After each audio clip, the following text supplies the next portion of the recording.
विश्व योग दिवस पर आप सभी दर्शकों का हम डीडी मध्य प्रदेश की तरफ से बहुत बहुत स्वागत कर रहे हैं। आज विशेष दिन, विशेष अवसर और विशेष कार्यक्रम को लेकर हम आपके साथ में हैं। योग हमारा अपना है, हमारी पहचान है और बड़े गर्व के साथ आज के दिन के ज़रिए हम कह सकते हैं कि हमारी पहचान अब सर्वत्र है, यानी सब जगह है। आज 200 से ज़्यादा देश योग दिवस को मना रहे हैं। तारीखें महत्वपूर्ण रहा करती हैं। याद कीजिए 27 सितंबर 2014 प्रधानमंत्री नरेंद्र मोदी जी ने जब ये कहा कि योग को अंतर्राष्ट्रीय दिवस के तौर पर मनाना चाहिए, चंद महीनों में यानी 11 दिसंबर 2014 में संयुक्त राष्ट्र महासभा ने तय किया कि 21 जून को अंतर्राष्ट्रीय स्तर पर योग दिवस मनाया जाएगा।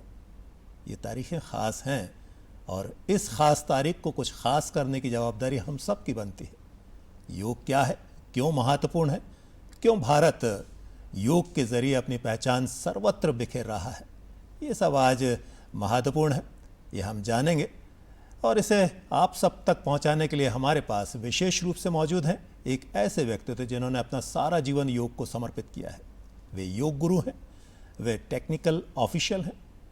अंतर्राष्ट्रीय स्तर की स्पर्धाओं में आप वो जवाबदारी निभाया करते हैं, अपने ऐसे शिष्यों को तराश रहे हैं जो अंतर्राष्ट्रीय स्तर पर बड़ा काम कर सकें योग के लिए, और ख़ुद अंतर्राष्ट्रीय स्तर पर भारत के लिए पदक जीत चुके हैं।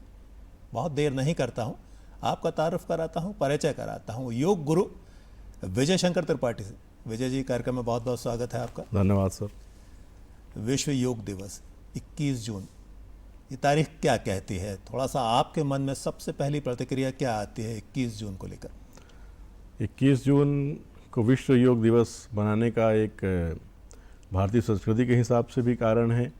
कारण वो है कि ये साल का सबसे बड़ा दिन होता है 21 जून, और सबसे बड़े दिन हम एक ऐसी खास माननीय प्रधानमंत्री जी ने घोषणा की थी 2014 में, जो सतत अनवरत चलती आ रही है। और इस बार हम जैसे कि 11वां विश्व योग दिवस मना रहे हैं, तो उसी खास दिन एक योग दिवस जिससे सारे संसार में स्वास्थ्य फैले, ऐसी एक योजना के साथ माननीय प्रधानमंत्री जी के मार्गदर्शन में समस्त योगाचार्य कार्य कर रहे हैं। बड़ी बात है, बड़ी उपलब्धियां हैं, और इन उपलब्धियों का अगर सिलसिलेवार जिक्र किया जाए तो मेरे ख्याल से समय बहुत कम पड़ेगा, दिन बहुत कम पड़ेंगे, क्योंकि ये हमारी पहचान ही नहीं है, हमारा आचरण है। भगवान शिव को आदि योगी कहा जाता है, भगवान श्री कृष्ण को योगेश्वर कहा जाता है।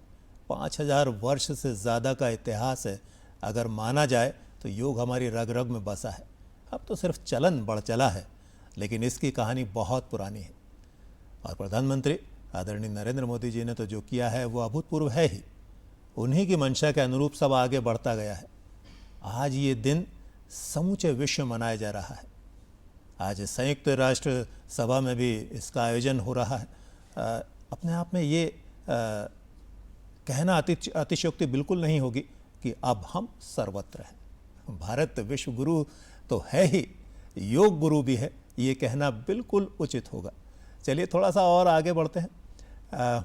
आदरणीय प्रधानमंत्री जी ने मन की बात कार्यक्रम में इस वर्ष की थीम भी तय की थी। उन्होंने बताया था कि जो थीम है वो है एक पृथ्वी एक स्वास्थ्य के लिए योग, यानी yoga for one earth one health.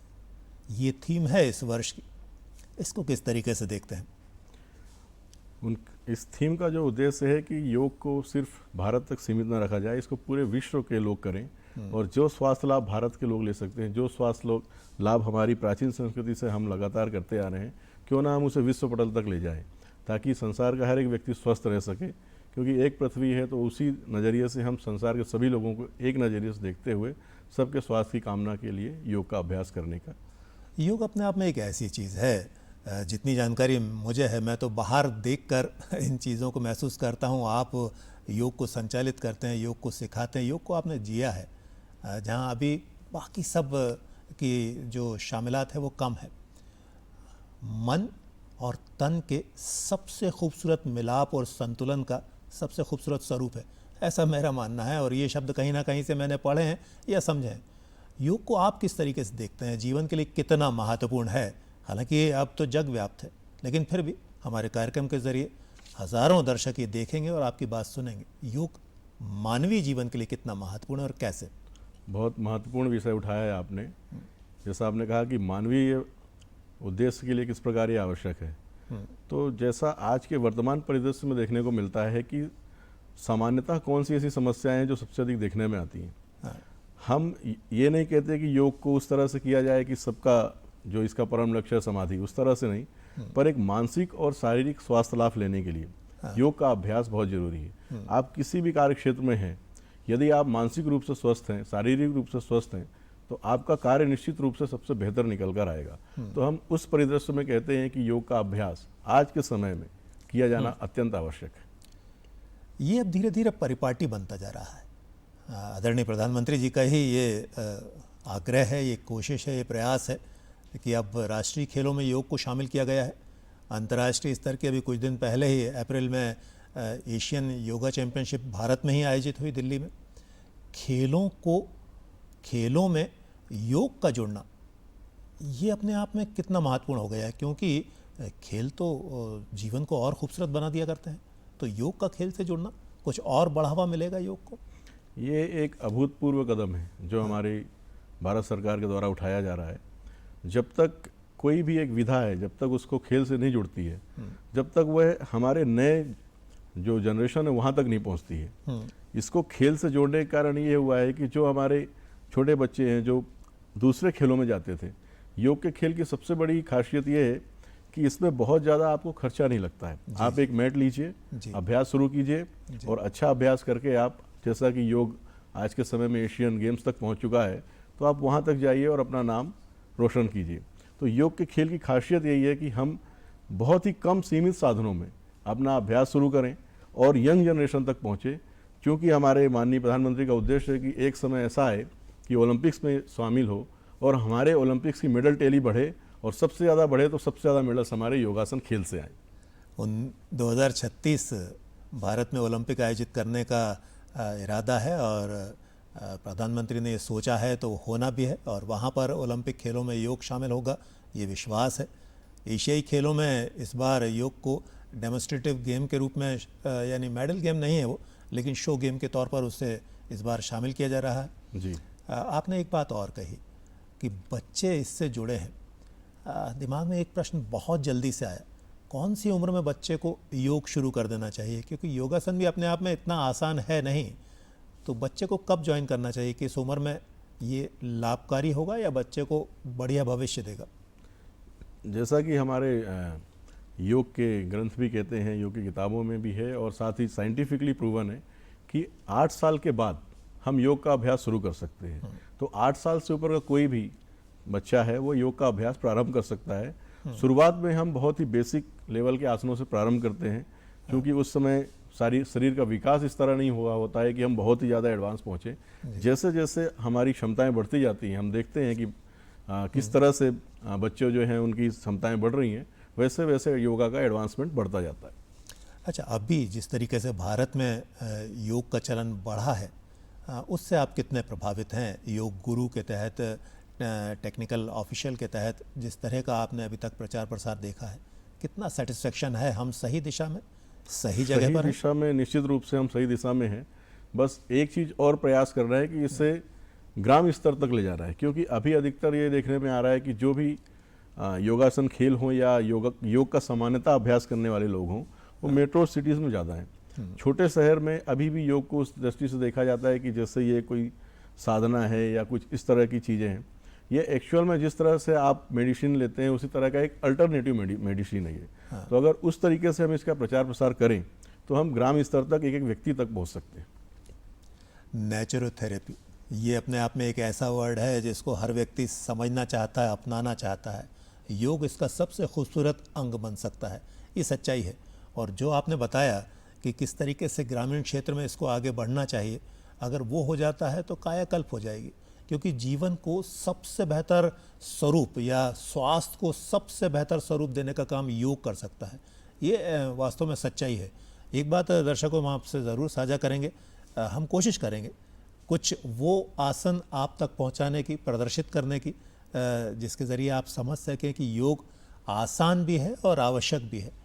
ये भी कोशिश करेंगे कि जीवन में योग कितना काम कर सकता है। आप अपने शरीर को बेहतर कर सकते हैं, अपने मन को बेहतर कर सकते हैं, अपने लक्ष्यों की प्राप्ति के लिए अपनी सोच को बेहतर कर सकते हैं। डिसिप्लिन भी यहाँ से पैदा हो सकता है। ये सब हम आपको बताने की कोशिश करेंगे। ये बताने, दर्शकों से बात साझा करने के पीछे वो सारे प्रश्न हैं जिसको देखकर आप मुस्कुरा रहे हैं। किस तरीके से शरीर को परिवर्तित कर सकता है, किस तरीके से जीवन को और बेहतर कर सकता है, थोड़ा सा बताएं, उसको थोड़ा सा विस्तार भी दें। तब तक हम हमारे आपके शिष्यों को आमंत्रित करेंगे। निश्चित तौर पर, जैसा आपने कहा कि डिसिप्लिन, तो योग का जो प्रथम सूत्र है वो सूत्र ही है अथ योगानुशासनम, कि अब हम योग की शुरुआत अनुशासन के साथ करते हैं। तो अनुशासन, योग का प्रारंभ ही अनुशासन से होता है। यदि कोई भी योग का अभ्यास करता है तो उसके जीवन में अनुशासन स्वतः शामिल हो जाएगा। दूसरा जो आपने कहा कि किस प्रकार आगे आने वाला समय या किस प्रकार यूथ के लिए, तो जब अनुशासन होगा तो यूथ ऑटोमेटिकली एक अपने लक्ष्यों को हासिल कर पाएगी। एक आम धारणा जो है, यूथ, आज की दुनिया बहुत फास्ट है, सब काम बहुत जल्दी, तुरंत परिणाम चाहते हैं बच्चे आज के। ऐसा एक भ्रांति कहूँगा, ये शब्द सही है, ये भ्रम है कि योग का परिणाम विलंब से आता है। लेकिन मैंने योग गुरुओं से बातचीत की है, हफ्ते से 2 हफ्ते के भीतर आप अपने जिस इच्छा को लेकर आपने योग प्रारंभ किया है उसको पाना प्रारंभ कर देते हैं। क्या योग के परिणाम धीमे आते हैं या उसको करने का तरीका आपका कमज़ोर होता है? क्या कहना चाहेंगे, योग क्या धीमी गति से अपना प्रसार करता है? इसमें मैं ये कहना चाहूँगा कि कुछ चीज़ें ऐसी हैं योग में जो आप त्वरित काम करती हैं जी। यदि आप 15 मिनट अनुलोम विलोम का अभ्यास कर लें, आपको तुरंत महसूस होगा कि आपके अंदर कुछ परिवर्तन हुए हैं जी। आप काफ़ी एकाग्र महसूस करेंगे, आप स्ट्रेस फ्री महसूस करेंगे। ये तुरंत परिणाम है और इन्हीं परिणामों को अपने अंदर सदैव के लिए शामिल कर लेने के लिए थोड़ा वक्त तो लगेगा। तो जो त्वरित परिणाम है वो तुरंत महसूस होंगे और ये सदैव अपने अंदर रहे, ऐसा हो कि हम किसी भी स्थिति में इनका अभ्यास करें बिना भी वही रिएक्ट करें जो अभ्यास करने के बाद कर रहे हैं, उसके लिए थोड़ा समय लगता है। तो जो आप कह रहे हैं कि समय लेता है, हाँ कुछ चीज़ों में समय लगता है, लेकिन समय लगता है तो उसका प्रभाव भी उतना ही लंबा होगा। ये आप इसको इस तरह से आप ले सकते हैं। मैं आपसे हमारे ही आज के कार्यक्रम के दौरान आपके शिष्यों के ज़रिए ये चीज़ प्रदर्शित करवाऊंगा, लेकिन एक प्रश्न और उठता है। एक सामान्य जन बहुत जल्दी इस चीज़ को मान लेता है कि ये योग तो आसान है, ये मुद्रा अपनाई जा सकती है, ये किया जा सकता है। लेकिन ये मैं भी जानता हूँ और आप भी पूरे विश्वास के साथ ये कहेंगे कि योग बग़ैर गुरु के, योग आसन ख़ास तौर से प्राणायाम अपनी जगह है, सिंपल जो आसन है वो अपनी जगह है, लेकिन जो कठिन या मुश्किल आसन है, जो विशिष्ट आसन है, उनके लिए योग गुरु की बहुत आवश्यकता हुआ करती है। आप थोड़ा सा वजन देंगे इस बात को? आप बिल्कुल सही कह रहे हैं। कुछ अभ्यास ऐसे हैं कि जो हम थोड़े समय किसी के मार्गदर्शन में करें तो वो स्वतः फिर आगे चल के कर सकते हैं, पर कुछ अभ्यास ऐसे जिनके लिए गुरु की आवश्यकता नितांत है, जो लगातार बनी रहेगी। क्यों बनी रहेगी? क्योंकि अगर आप कोई ऐसा अभ्यास कर रहे हैं जहाँ पर गुरु नहीं है और थोड़ा भी अगर चूक हुई तो वहाँ पर आप शारीरिक या मानसिक रूप से स्वयं को क्षति पहुँचा सकते हैं। तो ऐसे अभ्यास के लिए गुरु का वहाँ पर होना अत्यंत आवश्यक है। परंतु कुछ अभ्यास जरूर है जो सामान्य रूप से किए जा सकते हैं, थोड़े समय गुरु के मार्गदर्शन में सीख कर आगे अब सदैव के लिए स्वयं के द्वारा अभ्यास किए जा सकते हैं। अच्छा, एक सामान्य जो व्यक्ति है, जैसे एकदम योग में दिलचस्पी हुई है, जैसे आज हमारा प्रोग्राम देखकर ही आम दर्शक ही बोले कि नहीं मैं भी योग शुरू करता हूँ, शुरुआत कहाँ से होनी चाहिए? निसंदेह प्राणायाम एक बेहतर तरीका है, लेकिन ऐसे कौन से आसन हैं जो बहुत आसानी के साथ अपनाए जा सकते हैं, जहाँ नुकसान की आशंका होती ही नहीं है, व्यक्ति शुरू कर सके? बिल्कुल कर सकते हैं। जैसा कि योग के अभ्यास के पहले हम सूक्ष्म व्यायाम करते हैं। सूक्ष्म व्यायाम तो कोई भी व्यक्ति कर सकता है, थोड़े समय किसी के मार्गदर्शन में किया और उसके बाद स्वतः उसका अभ्यास प्रारंभ कर दिया। क्योंकि शरीर की एक जो स्टीफ होता है, शरीर स्टार्टिंग में स्टीफ होता है, तो स्टीफनेस को दूर करने के लिए हम क्या करते हैं, प्रारंभ में सूक्ष्म व्यायाम करते हैं ताकि शरीर की मसल ओपन हो जाए, थोड़ा सा हमारे इंटरनल ऑर्गन्स ओपन हो जाएं। उसके बाद जब हम अभ्यास प्रारंभ करते हैं तो इंजरी होने के चांसेस नहीं रहते हैं। मैं इस चीज़ में आपको रोकूंगा, दरअसल आपके शिष्य हमारे साथ हैं, मैं उस चीज़ को बाकायदा डिस्क्राइब करवाऊंगा आपसे, लेकिन मैं पूछ रहा था ऐसे कौन से आसन हैं जो किसी नुकसान की आशंका नहीं दिया कर सकते हैं और व्यक्ति आसानी के साथ योग शुरू कर सकता है? मुझे लगता है वज्रासन एक ऐसी जगह है, प्राणायाम ऐसी चीज़ें हैं जिनको आदमी अपनाए और उसके बाद बड़े आसनों की तरफ जा सकता है? आप बताएं अब। देखिए, प्राणायाम के लिए मैं नहीं कहूँगा, क्योंकि जैसा हमारे अष्टांग योग में बताया गया है, जी यम नियम आसन, उसके बाद प्राणायाम आता है। जी तो क्योंकि अष्टांग योग में प्राणायाम को आसन के बाद रखा गया जी है, जी जी जी। वो इसलिए रखा गया है जब आपका शरीर स्वस्थ होगा उसके बाद जो प्राणों की शक्ति बढ़ा सकते हैं आप। क्यों, अगर शरीर स्वस्थ नहीं तो प्राणों की शक्ति नहीं बढ़ा सकते। प्राणायाम का संबंध आपके शारीरिक शक्ति के बाद आता है। बात आता है। कुछ आसन निश्चित रूप से ऐसे हैं, जैसे वज्रासन जैसे आपने बताया, साथ ही सुखासन ले लीजिए, पद्मासन ले लीजिए, मंडूकासन ले लीजिए, शशांकासन ले लीजिए, शवासन ले लीजिए। ये ऐसे आसन हैं जो सामान्य रूप से कोई व्यक्ति कर सकता है। चलिए, इतनी अच्छी जानकारी मिली है। हालांकि बहुत ज़्यादा विस्तार से चर्चा करने की मंशा होती है, लेकिन हमारे पास समय का दायरा है और उसको भी निभाना है हमें। हमारे पास आपके शिष्य हैं, ये 2 शिष्य हैं। वरुण वर्मा राष्ट्रीय योग खिलाड़ी हैं और अभिराज श्रुति जो राज्य स्तर के खिलाड़ी हैं योग के। हम उनकी तरफ नज़र दौड़ाएंगे और आपसे कहेंगे थोड़ा सा बताएं, प्रदर्शित कीजिए अपने शिष्यों के ज़रिए कौन से आसन महत्वपूर्ण है, शुरुआत कैसे। जैसे आपने कहा कि सूक्ष्म आसन की तरफ आप जाएं, शुरुआत वहाँ से करें, तो वहीं से शुरुआत कीजिए। मिनट कम है लेकिन बात बहुत बड़ी हो जाएगी आपके ज़रिए, आपके शिष्यों के ज़रिए। देखिए, सूक्ष्म व्यायाम का नियम होता है कि हम सूक्ष्म व्यायाम हमेशा जो है, आप बोलिए अपने शिष्यों से कि वो सूक्ष्म व्यायाम की तरफ से शुरू करें। आप दोनों अपने स्थान पर खड़े हो जाइए।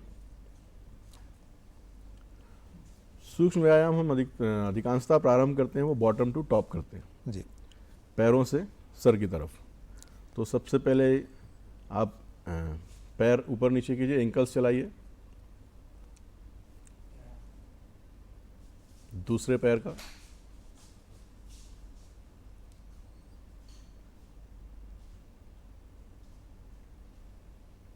इसके बाद हम नीज पर आते हैं। थोड़ा नीज रोटेशन करेंगे, दोनों पैरों की नीज।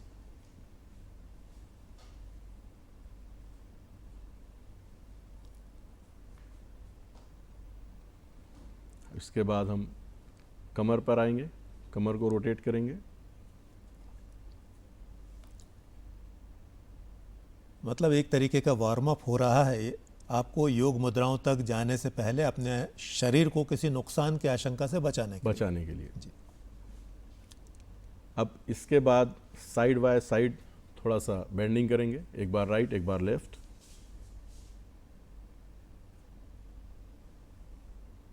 दूसरी तरफ।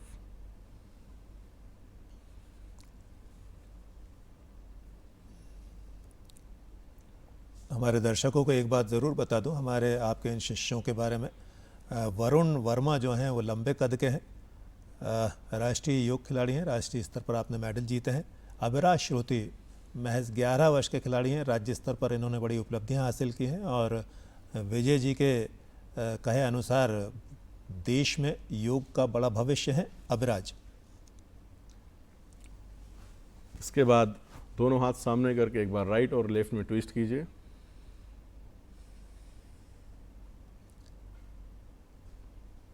लेफ्ट,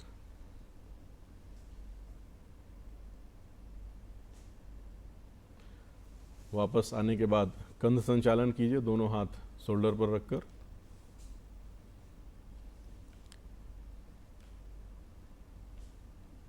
ये कितने मिनट का प्रोसेस रहा करता है आमतौर पर? नॉर्मली 5 से 7 मिनट लगते 5 हैं से 7 सूक्ष्म व्यायाम करने में। लेकिन हमें हमारी बात को 5 से 7 मिनट में समेटना है, इसीलिए मैं ज़्यादा समय नहीं ले रहा हूँ। जी जी जी। इसके बाद रिस्ट रोटेशन कीजिए, क्योंकि मैं चाहता हूँ हमारे दर्शकों को वो आसन भी देखने को मिले, वो मुद्राएं भी देखने को मिले, जिनके ज़रिए हम जीवन की छोटी मोटी जो बीमारियाँ रहा करती हैं उनसे निजात पा सकते हैं योग के ज़रिए बहुत आसानी के साथ। मैं आसानी शब्द इसलिए इस्तेमाल कर रहा हूँ क्योंकि योग बीमारियों के लिए बहुत बड़ी चीज़ बना करता है और आसानी के साथ आदमी उससे निवृत्त हो सकता है। बिल्कुल। अब एक आखिरी neck up down, right left.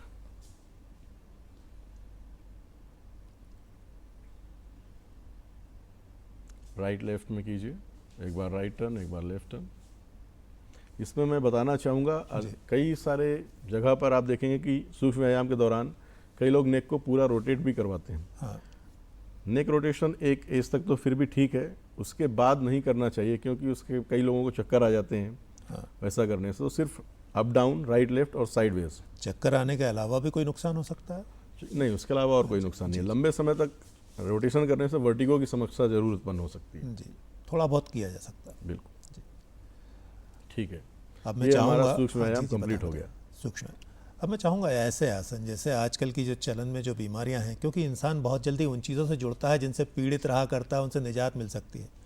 आज बहुत सारी ऐसी चीज़ें हैं जिनके ज़रिए जिम क्यों जाता है कोई बच्चा? स्वस्थ होने के लिए। यही जब आगे बढ़ते हैं, बढ़ती उम्र में शुगर की प्रॉब्लम है, डायबिटिक आप हो सकते हैं, थायराइड की समस्या है, बीपी की समस्या है, इन सारी समस्याओं से योग आपको बहुत जल्दी निजात दिला सकता है, ऐसा मेरा मानना है। और आप उसके साक्षात उदाहरण प्रस्तुत कर सकते हैं प्रदर्शन के जरिए अपने शिष्यों के साथ। निश्चित रूप से, जैसा आपने कहा कि जिम जाकर स्वास्थ्य लाभ लेते हैं, तो सारी विधाएं अपनी जगह अच्छी हैं, परंतु मैं योग को कहता हूँ ये नमक है। आप अपनी विधा में इसको मिला लीजिए, जी जी, आपकी विधा भी निखर जाएगी और दूसरी समस्याएं भी समाप्त हो जाएंगी। मतलब आप अपना काम करते रहें, योग को अपना लें। योग को अपना लें साथ में उसके। तो बताएं आप एक एक करके कि कौन सी बीमारी से, किस आसन के जरिए किस बीमारी से निजात पाया जा सकता है? जैसा अभी सामान्यता देखने में आ रहा है कि यदि आप एक घर में देखें तो 5 में से 3 लोगों को निश्चित रूप से डायबिटीज़ होगी, जी और सभी दवाई गोली और इस पर डिपेंडेंसी है। जी, तो योग एक ऐसा साधन है जिसके द्वारा हम डायबिटीज़ से अगर थोड़े लंबे समय अभ्यास करें, निश्चित रूप से आपकी दवाई गोली बंद हो जाएगी। तो बताएं तो वो आसन। उसी से प्रारंभ करते हैं हम। जी आप दोनों बैठ जाइए वज्रासन में। देखिए, हम करने जा रहे हैं मंडूकासन। जी, मंडूकासन शुगर के लिए बहुत ही फायदेमंद है। वरुण, अविराज, दोनों हाथों की मुट्ठियां बनाकर रखो नाभि पे, ऊपर पेट पर। एक गहरी सांस लेना है और ब्रीद आउट करते हुए सामने झुक जाना है, फोरहेड जमीन पर टच करना है।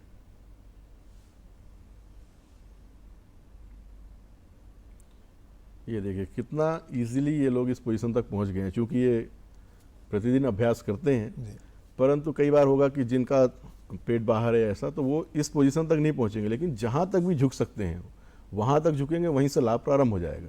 इसे मंडूकासन कहते हैं। इससे होता है हमारे पेंक्रियास पर दबाव पड़ता है। पेंक्रियास का काम होता है इंसुलिन बनाना। जब इंसुलिन नहीं बनता है बॉडी में तो शुगर की प्रॉब्लम प्रारंभ हो जाती है। जी, ये पेंक्रियास को एक्टिवेट करता है, जी। इंसुलिन पुनः स्रावित होना शुरू हो जाता है और जिससे शुगर अपने आप कंट्रोल होना प्रारंभ हो जाती है। वापस आ जाइए।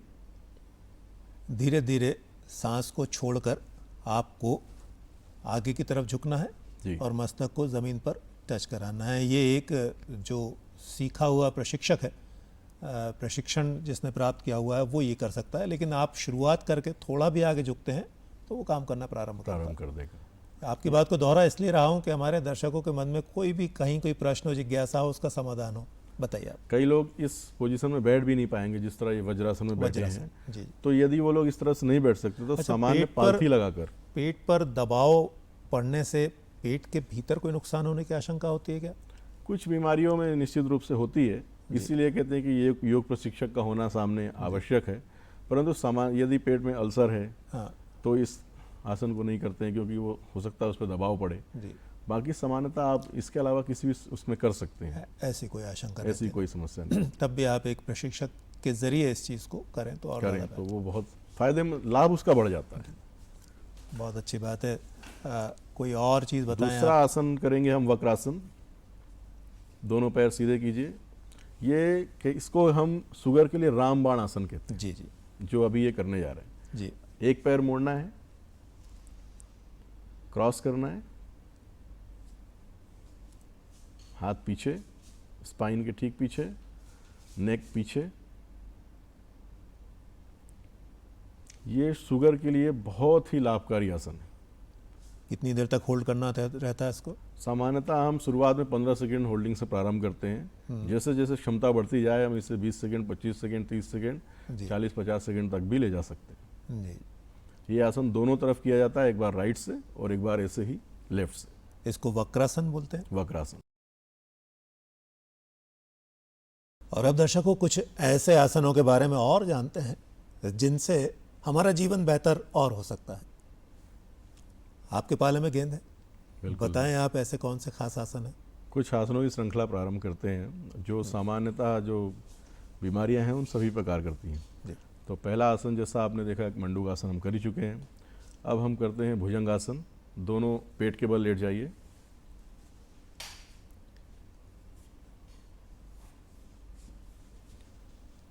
दोनों हाथ कंधों के नीचे रखिए, एड़ी पंजे फ्लैट, पैर मिले हुए, और सांस लेते हुए धीमी गति से अपर बॉडी को उठाइए।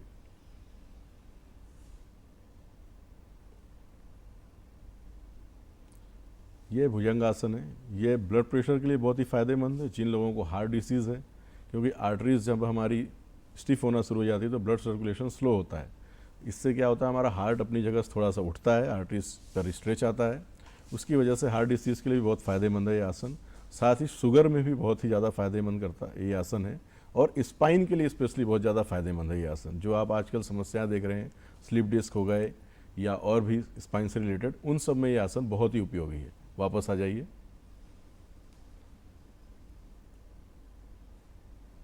किसी भी आसन को करने के बाद कुछ सेकंड्स का विश्राम करना अत्यंत आवश्यक है। ये अभी इस समय आप देख रहे हैं, ये मकर आसन है, विश्राम की अवस्था है जिस पर ये विश्राम कर रहे हैं जी।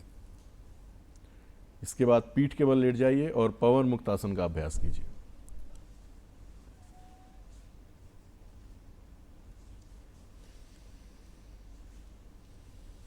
दोनों पैर मोड़ लीजिए, फिंगर लॉक दोनों पैरों के ऊपर, सांस छोड़ते हुए गर्दन उठाइए और चिन दोनों घुटनों के बीच टच कीजिए।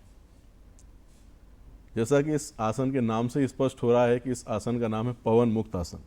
इनडाइजेशन की प्रॉब्लम हो, गैस जिनमें बनती है, उन सब में यह आसन बहुत ही फायदेमंद है। और शुगर के लिए भी ये आसन उतना ही उपयोगी है, क्योंकि इसमें भी पेट पर दबाव पड़ता है। दबाव पड़ने से हमारे जो इंटरनल ऑर्गन्स हैं, उनका जो सिक्रेशन है उनके हार्मोन्स का, वो बढ़ता है और आपकी जो बीमारियां हैं इनसे संबंधित वो ठीक होती हैं। वापस आ जाइए।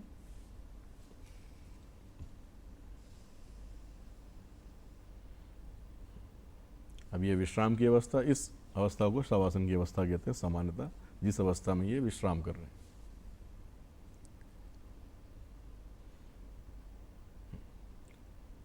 वापस आकर बैठ जाइए अपने स्थान पर, बैठ जाइए। दोनों पैर सामने सीधे कीजिए, पैर मिला लीजिए। पश्चिमोत्तानासन का अभ्यास करेंगे। दोनों हाथ ऊपर, सांस छोड़ते हुए सामने झुकिए और फोरहेड घुटने पर टच कीजिए।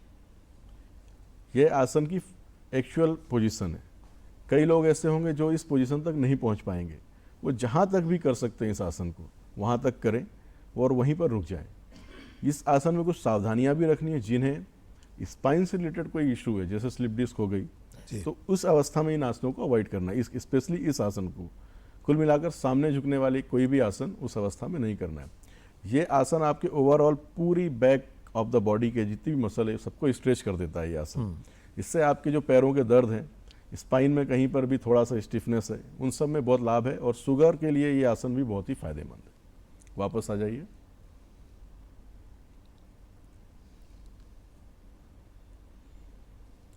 इसके बाद उष्ट्रासन के लिए पुनः वज्रासन पर बैठिए।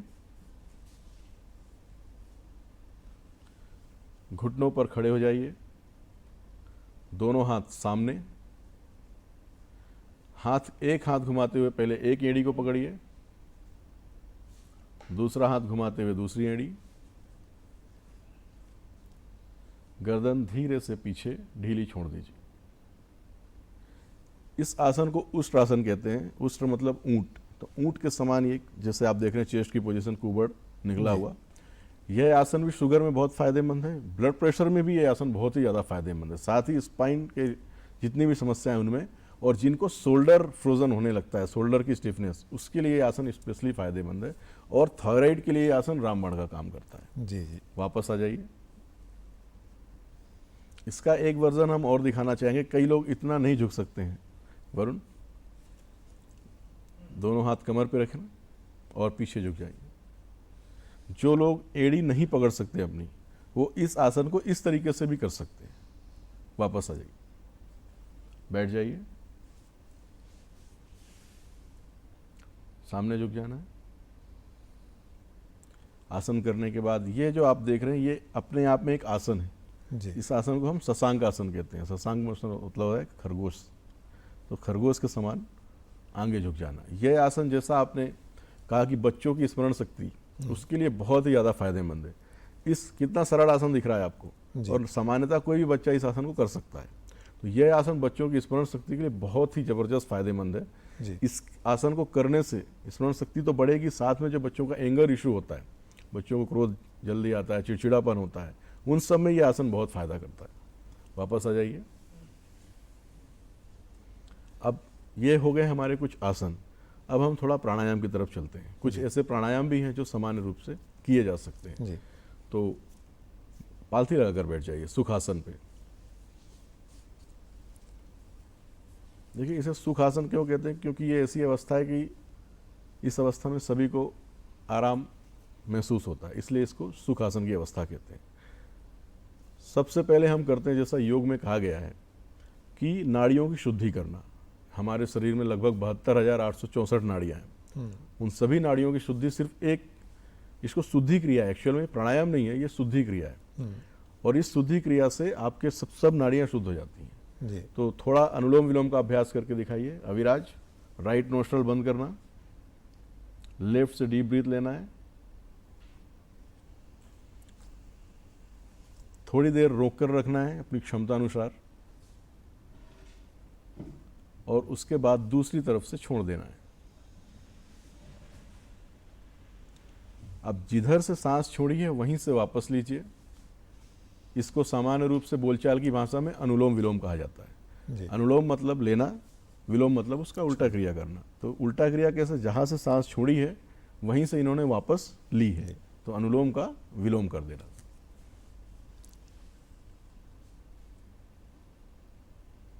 ये इसको नाड़ी शोधन भी कहते हैं और इसको अनुलोम विलोम भी कहते हैं। जी। वापस आ जाइए।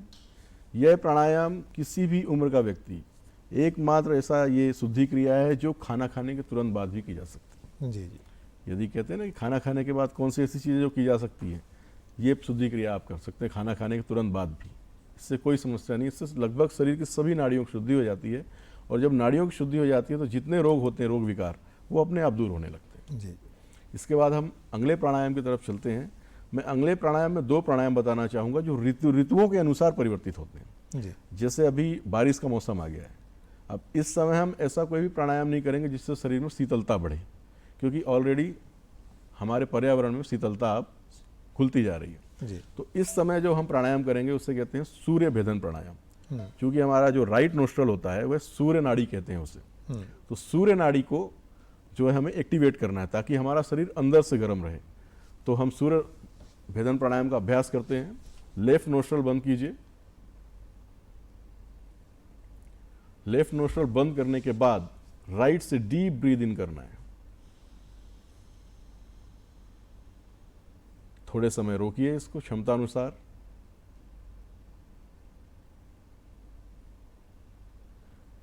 क्षमता अनुसार रोकने के बाद लेफ्ट से धीमी गति से प्रश्वास कर दीजिए।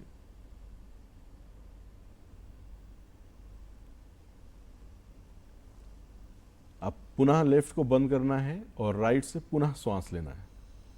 अब आपने इसमें देखा होगा बारीकी क्या है इसमें, कि आप एक भी बार लेफ्ट से श्वास नहीं ले रहे हैं, आप हर बार राइट से ही श्वास ले रहे हैं और लेफ्ट से छोड़ रहे हैं।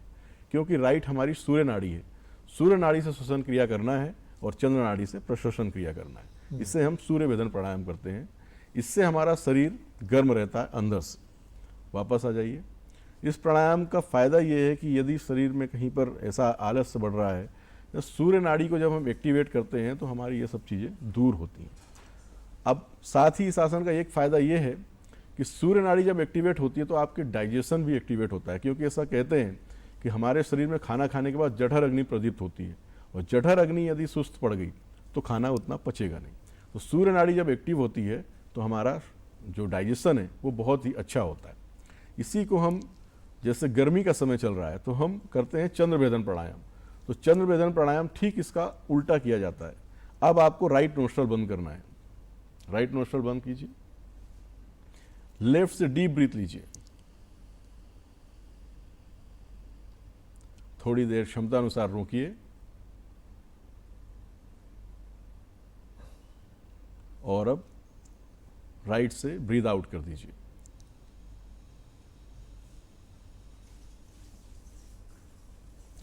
यह हमारा चंद्रभेदन प्राणायाम है।